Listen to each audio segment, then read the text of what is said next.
I could hear my mama's voice like it was yesterday. Never let anything rob your joy, son. She would always talk about preparing for the things that a lot of times I didn't understand at the time. She told me about a Proverbs 31 woman when I was 10 years old, but she would always constantly tell me this thing like, guard your heart, guard your heart, guard your heart. And then she would say to me, above all else, seek wisdom. And I could tell you this as a young kid and even into, early adulthood, and I would say into my 30s, a lot of times I didn't understand what she was talking about.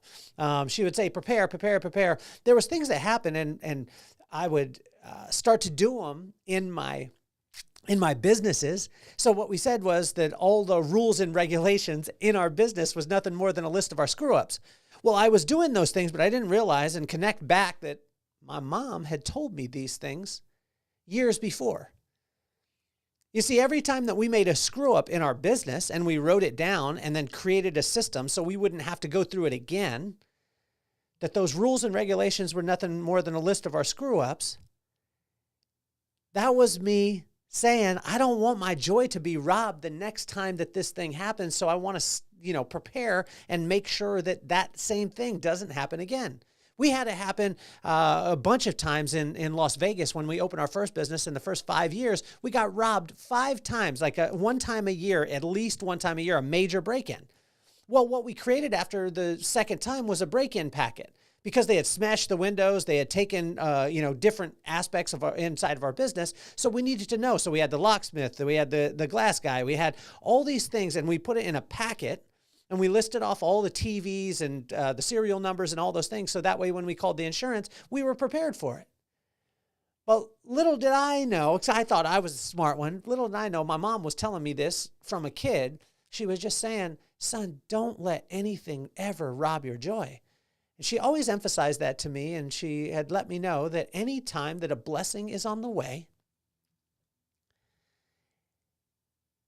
that the accompaniment of that blessing is generally something or somebody going to try and rob your joy. See, I was on the way over to the studio today, and I had my backpack with my production notes. I had that. I had a little muffin that my wife gave me, and I went to put my shoes on, and I flipped my backpack around, and I had a little shake in the backpack, and it flew out, and it landed on the ground, and it started pouring out all over some shoes in a bag. And at first I looked and I just wanted to get mad. And then I heard my mom's voice. Don't let anything rob your joy. Well, I got a text message from my buddy Dennis last night, and he said, I'm praying for you tonight. And I said, well, what do you want me to pray for you? And what does God have for me this morning? And he asked me to pray about some things that are going on with him, which is awesome. He's doing some incredible, incredible things. And then he sent to me, he said, this one's for you. Galatians 9. Let us not become weary in doing good, for at the proper time we will reap a harvest if we do not give up. And see, that was another thing that my mom would always say to me is never grow weary in doing good works, because when you're doing the right thing that God has you to do at the time, there's always going to be opposition. But don't let anything rob your joy. So why don't we get this party started?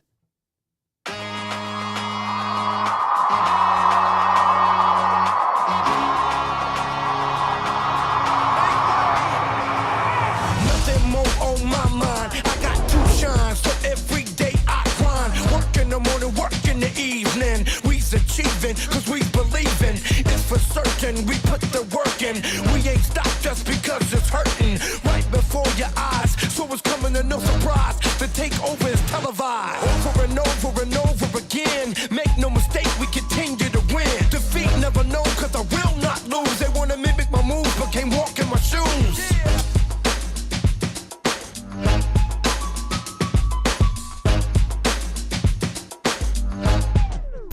I think the power of having good friends is a massive one. My buddy Dennis Cook from Nashville, singer-songwriter, incredible guy, producing some great music, and you have to check him out. But I texted him last night, and I just asked him about what he wanted me to pray for, and then I asked him, what is God giving you for me?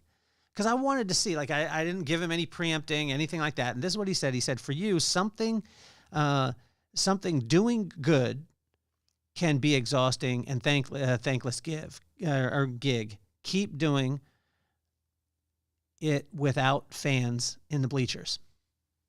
And so I want to encourage all of you also that when you're doing what your purpose to do, a lot of times you are going to get some opposition. Don't let anything rob your joy.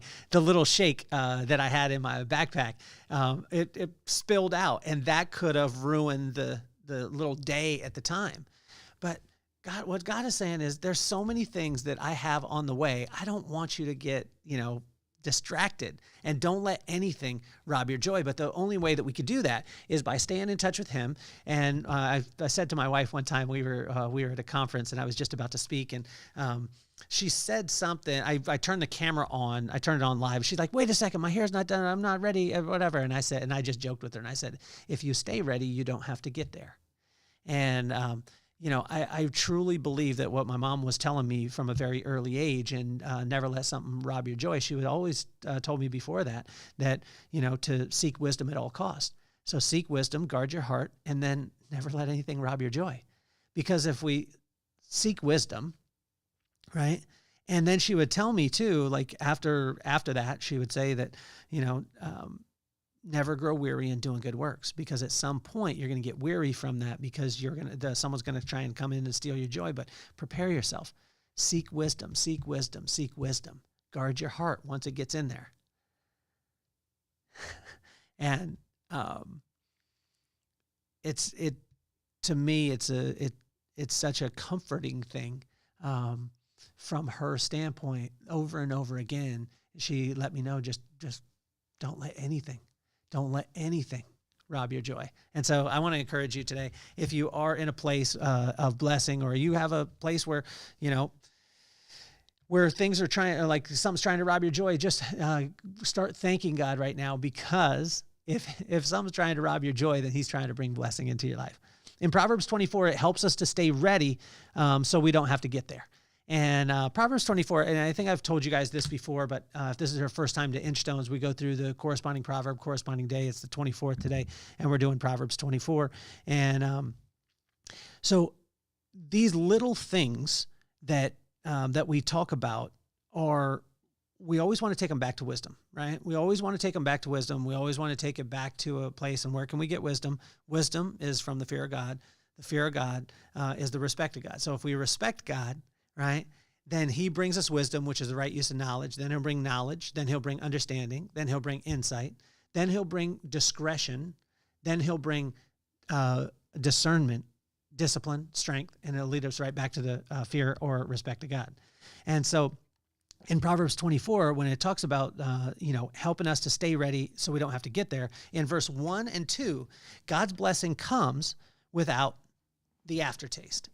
And so the blessing is coming, like he's getting ready to bless us, right? So when that blessing's on the way, generally there's going to be things that are going to push us a little bit, that are going to test our patience. The shake is going to fall, and the dog is going to jump off the leash. Something's going to go. And so when you're on the right path, you're going to get resistance. When you're not on the right path, you're not going to get that much resistance. And so in Proverbs, we read the corresponding proverb, corresponding day. And so the first 10 Proverbs 1 through 10, is going to be the invitation to wisdom. It's going to tell you the features and benefits, niceties, all those things. From 11 to 21, or 11 to 20, is going to let you know of, the warnings against silliness. And silliness is just the absence of wisdom. And then from 21 to 30, that's where we're at right now, it starts to let you know of the consequences, like the things that will absolutely happen if you are a bonehead. And so, but it also gives you the antidote for that silliness, which is wisdom. And in Proverbs 31, it talks about the payoff. In Proverbs 24, verse 3 through 4 is wisdom, knowledge, understanding. Wisdom, knowledge, and understanding are indicators that things will be good. When you are seeking wisdom, which is the right use of knowledge, you get knowledge and then you get understanding. Those are indicators that the things that are happening are going to be good, which means that there's going to be some on the way that's going to try and rob your joy. So just be conscious of that. In verse 5 and 6, wisdom, knowledge, and guidance foster strength.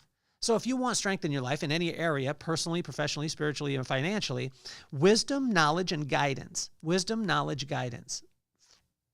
Right use of knowledge. Knowledge. Where do we get it? From the fear of God. So we respect God, we get wisdom, we get knowledge. And then when we get that, what I would suggest is once you research it, you get the knowledge, is go get guidance. Go get guidance from people as often as humanly possible. I got guidance from my buddy Tim Semmelroth it was probably about 5-6 months ago. We got on the call and I had a couple questions about a business deal that I was doing. And he gave me guidance. He gave me guidance about different states doing different business and things like that. And I wanted guidance from someone who had wisdom in that area. So in verse 7, wisdom sets a high standard.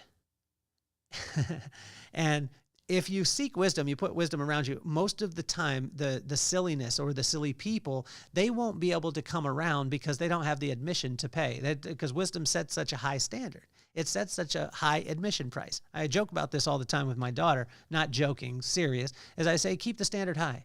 Keep the admission high. It's just like Disneyland. Like with Disneyland, it costs quite a bit to be able to get in. You don't have enough money to be able to get a ticket. You can't come in the park.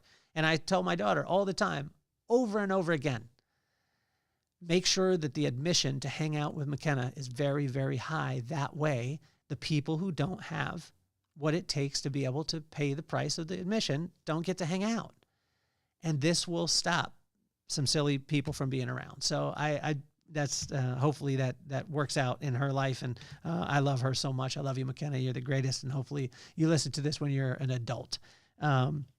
In verse 8 and 9 and 10 and 12 is just do the right thing. It's pretty simple, 3 or 4 words that I think can change everything. Do the right thing. In verse 10, fill up with wisdom, and it will prepare you for the unseen. When you fill up with wisdom, which is the right use of knowledge, the unseen, that's what my mom was talking about from a very early age. Seek wisdom, guard your heart once you got it. Never grow weary in doing good works. Don't let anything rob your joy, right? So in verse 13 and 14, wisdom is always a good choice. It's never a bad choice. In verse 15 through 18, seek wisdom, and do right, and everything will work out. You see, through Proverbs 24, it just constantly moves us back to wisdom, wisdom, wisdom. Wisdom is the right use of knowledge. And that right use of knowledge comes from only one place, which is the fear of God or the respect of God. So it's just constantly saying, just spend time. And the way that we can respect God is just by spending time with him. And in verse 19 through 20 is never grow weary in doing good works. I hear my mom's voice when I say that term, never grow weary in doing good works. I hear my mom's voice over and over and over again. In verse 21 through 22, do right and hang with people who do. When you do right and then you hang with people who do the right thing, you have the tendency to be around things that are happening well. Although, guard your heart, because once the blessing comes, who's accompanying it? Someone or something that's trying to rob your joy. And it could be the smallest little thing to just take your focus off the great, amazing blessings that are coming. And if you're in a storm right now, start praising God. My mom said all the time that, God's in the midst of the praise of his people, praise him in all things, and that praise unlocks blessing. And when you're in the midst of the storm, if you're in that right now, whether it be in your personal, professional, spiritual, financial, any place, what I would suggest is start praising right now, because that storm is because something is trying to rob your joy, because a big blessing is on the way. And I want to encourage you in that. In verse 24 through 26, 28 and 29, love people, speak life in love and truth. Love people. It doesn't mean you have to hang out with every person, but just love people. Just love people at the highest level, and you'll see that things have the tendency to work out. Speak life to people. Breathe life into them. The little text message that you send, the audio message, the email, whatever it is, the little written note. My daughter wrote one the other day, and she talked about the little cinnamon muffins, and if you ate them, and that she was gonna not gonna be happy, and she was gonna cough on us because she wasn't feeling well. And she was just joking, but it was just a little handwritten note. She was speaking life in her little personality and the joke in that. And there's so many people that need just a little bit of life, just some specific things that are spoken into their life right now. And you can do it through text, through email. You could call somebody, and you really could change somebody's day. Dennis changed my night last night just by sending a little text message. Galatians 6:9, right? And when he sent that out, he didn't think that, oh man, I'm going to rock his world, but he did. And so I want to thank you, Dennis, and you spoke life to me. So love people, speak life in love and truth. In verse 27, understand your purpose, work your gifts, and build your life around them. Understand your purpose. Your purpose is what you're innately good at, the thing that you don't really have to work at that is good at, but also the thing that you absolutely love and you're good at. That's an intersection. This is what my buddy Mike Smalls talked about. Some people just go after, oh, I just love this thing, but they're not good at it. So what you're good at, right? What you're good at innately and what you absolutely love, there's an intersection. Once that happens, then just work those gifts and then build your life around them. And in verse 30 through 34, as we finish up, if you stay ready, you don't have to get there. This goes for communication. It goes for, you think about it in business. In business, we utilized it quite a bit. We had a break-in packet, like I talked about earlier. That break-in packet meant that in the event that we had a robbery in our place in one of our businesses, then we already knew what to do. It didn't stop the robbery from happening, but it lessened the blow. By the second or third time that we had got robbed, now, we put things in place to try and prevent it, but there's things that are inevitably going to happen. But the second time when we got robbed, we were back up and running within an hour and a half, and not a client in the place knew that it had happened. And everyone stayed calm because we prepared for the fact that when the blessing is coming, when there's great things that are happening in your life, there's always going to be something or somebody going to come in and try and rob your joy. And if you stay ready, you don't have to get that way. And how can we stay ready? By seeking wisdom. And seeking wisdom only comes through the fear of God, and that's just spending time with Him. And fear of God is just the respect of God. And respecting someone or something just means that their words and their actions are in line. But that means that you have to spend time with them and not just study about them, but spend time with them to understand their character. The more time that you spend with someone, the more walls will drop. If it is coming and you can see it, then you could prepare for it. See, I told a woman the other day, and I've told women this in the past in the professional beauty industry, that within 3 to 4 months after any type of supplement change, diet change, any type of anesthesia, medication change, anything like that, within 3 to 4 months, you're going to see an effect on your hair, meaning that it's either going to get brittle, it's going to get dry, it's going to sometimes shed, which is every woman's nightmare. But it's going to happen 3 to 4 months after. So if you know that it's coming, so if you start a supplement, you've just got surgery and you had anesthesia, or you started on a new medication, 3 to 4 months after that medication starts, then you're going to see the effects of the hair on the hair. Although what's challenging is most women are not thinking, once the hair starts to fall or they start to shed, they're not thinking, oh, 3 or 4 months ago I did X, so this is happening. Now, the number one cause of hair fall is stress. So what happens to a woman is 3 to 4 months after they have anesthesia, then they start to shed, they start to freak out, which causes stress. That stress will compound the fact and they'll shed more, which one of their major fears, especially with hair, is that it's going to fall out. But if you know, then you could prepare for it. Now, it doesn't mean that it'll stop it from happening, but you'll know once it starts to happen, I don't need to freak out. I could stay calm because this is just a normal, natural process that'll happen as we go. And so when I'm working with a woman, I'll prepare them if they're going through something like that, changing of a medication. For the months leading up, I'm letting them know. So when it does happen, that will mitigate that. If we stay ready, we don't have to get that way. And if you could see it coming, or if it's coming inevitably and you could see it, then you could prepare for it. And so if we could prepare for it, then we won't allow things to rob our joy. And I want to encourage you today. Seek wisdom. Guard your heart. Never grow weary in doing good works. And never let anything ever rob your joy. It's been Proverbs 24, and that is Inchstones. If you're coming, if you haven't signed up yet, April 12th is the Vibe Room. It is our Vibe experience. It's a full day experience, first time that we're doing that, which is going to be unreal. We got Baron Baptiste, we got Keith Hale, James Dixon, Peter Anthony. We got special guests. It is going to be a day full of amazing. So it's you can click the link in the bio. It'll be amazing. Can't wait to see you guys there. My name is Kelly Cardenas, and I'm officially off the hot seat. Peace, love, and soul.